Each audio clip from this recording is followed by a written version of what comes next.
Hello, my friends, and the situation at the front remains tense. So let's jump straight into the situation along the front line, starting with the Kharkiv direction.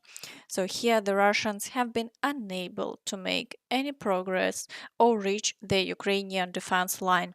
So today, in the area of the village of Liptsi, there are no new attacks. Only ongoing shelling. So it's reported that offensive actions are now being initiated by the Ukrainian armed forces near Vovchansk. So all Russian attacks have also ceased, and all they can do is to continue shelling.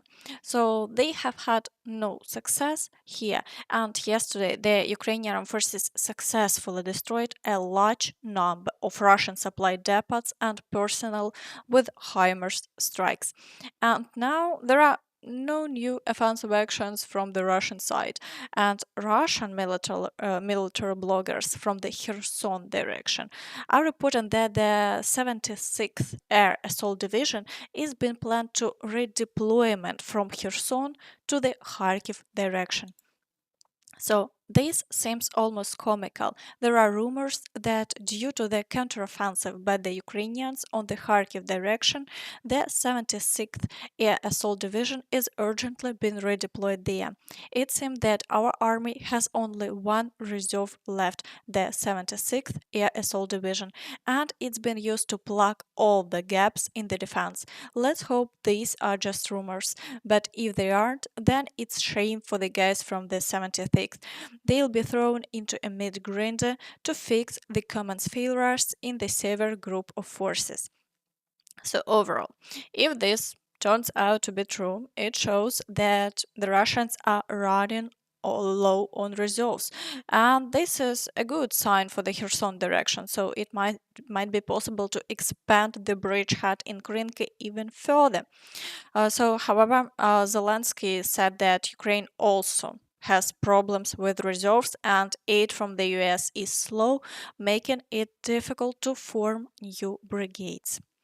So, in the Kupiansk direction, the occupiers have also had no success and are not conducting any offensive actions today, so only shelling is being reported in the Svatove area. So there are still attempts to break through to Druzhelyubivka. So over the past day, they conducted 4 assaults, but there have been no changes to the front line. And additionally, the number of shelling has increased both along the front line and in the rear.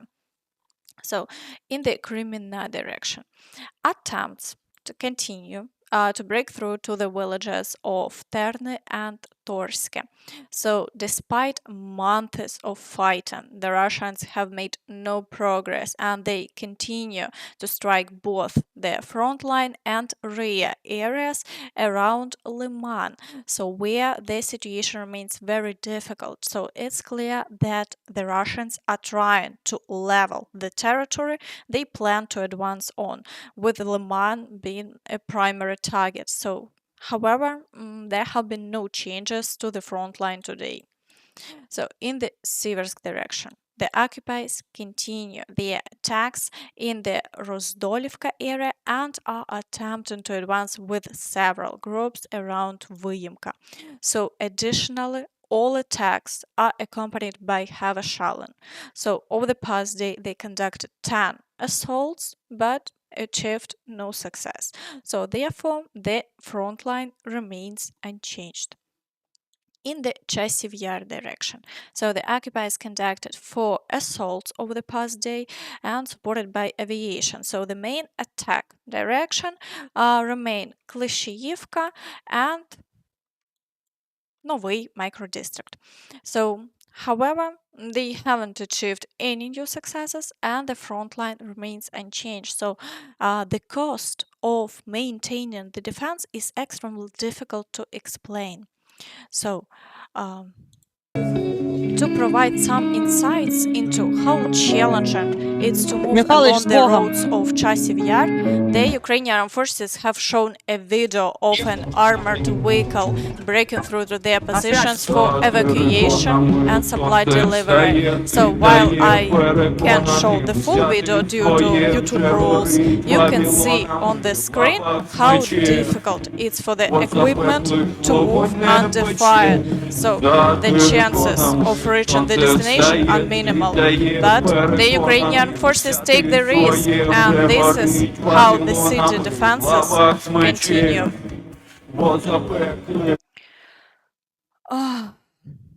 Okay. In the Pokrovsk direction.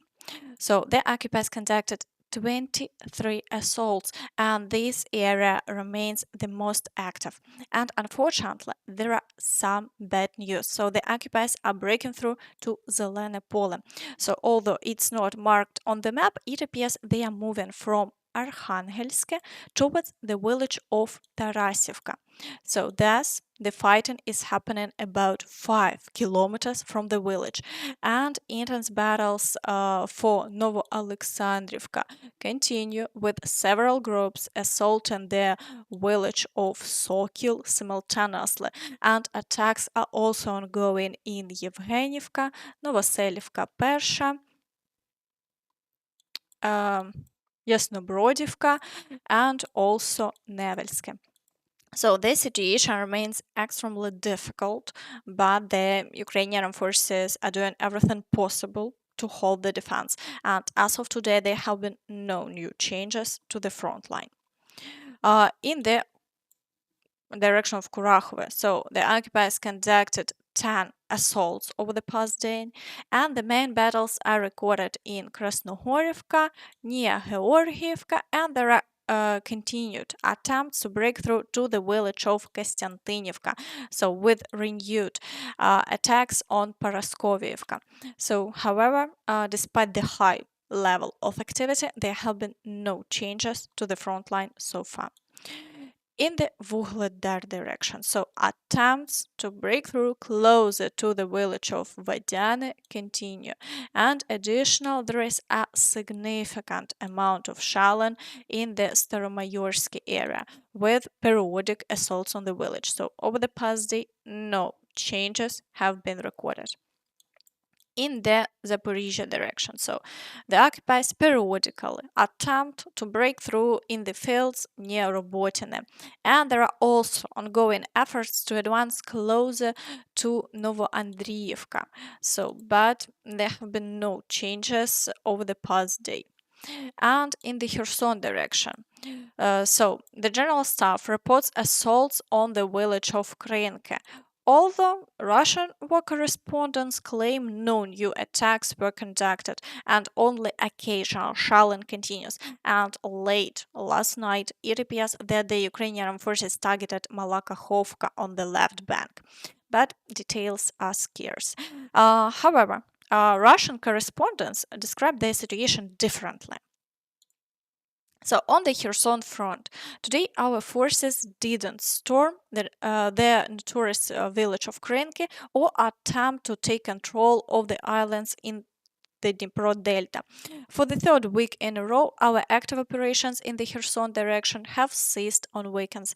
Guys can be understood, they are tired of storming this Kreminna in vain. They just need to be given a break. So, as seen, they are tired of dying. So overall, this circus continues. And meanwhile, Viktor Orban at a rally in Budapest once again expressed support for Russia and blamed Europe for escalating the war.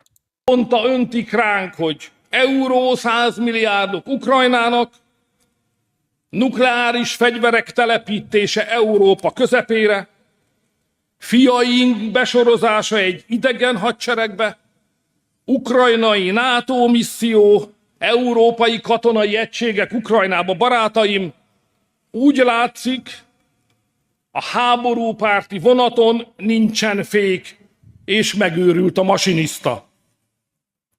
Nem kevesebbre vállalkozunk az európai választáson, mint hogy ezt a szerelvényt megállítsuk.